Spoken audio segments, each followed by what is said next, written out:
আসসালামু আলাইকুম ভিউয়ার্স, কি অবস্থা? সবাই আশা করি ভালো আছেন। আলহামদুলিল্লাহ, আল্লাহর রহমতে আমিও ভালো আছি। তো এখন আমরা কম বেশি সবাই হোয়াটসঅ্যাপ ব্যবহার করি। আমরা যারা হোয়াটসঅ্যাপ ব্যবহার করি, হোয়াটসঅ্যাপে সাধারণত আমরা সবাই একটা সমস্যা ভুগে থাকি। সমস্যাটা হচ্ছে আমরা যখন কাউকে কল দিতে যাই, কল দেওয়ার সময় এই রকম একটা ইন্টারফেস চলে আসে।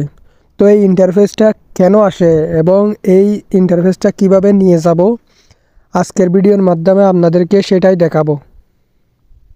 তো এখান থেকে যখন কাউকে কল দেওয়ার সময় এই লেখাটা আসবে, এখান থেকে সোজা সেটিংয়ে চলে যাবেন। সেটিংয়ে চলে যাওয়ার পর এখানে দেখতে পাবেন যে অ্যাপ পারমিশন নামে একটি অপশন আছে, ওই অ্যাপ পারমিশনে ক্লিক করে দিবেন।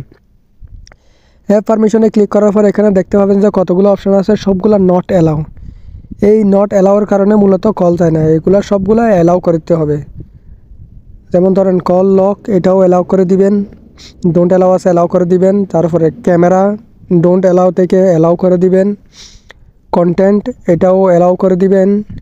লোকেশন এটাও অ্যালাউ করে দিবেন। তারপরে মিউজিক অ্যান্ড অডিও এটাও অ্যালাউ করে দিবেন। নিয়ার বাই ডিভাইস এটাও অ্যালাউ করে দিবেন।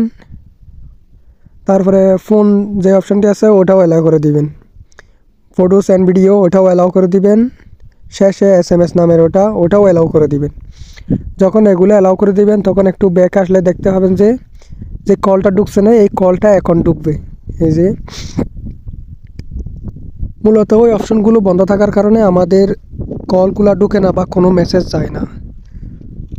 তো আজকের ভিডিওটা এই পর্যন্ত। ভিডিওটি ভালো লাগলে সবাই লাইক কমেন্ট শেয়ার করবেন এবং চ্যানেলটা সাবস্ক্রাইব করে পাশে থাকবেন। কথা হবে পরবর্তী কোনো ভিডিওতে। আসসালামু আলাইকুম।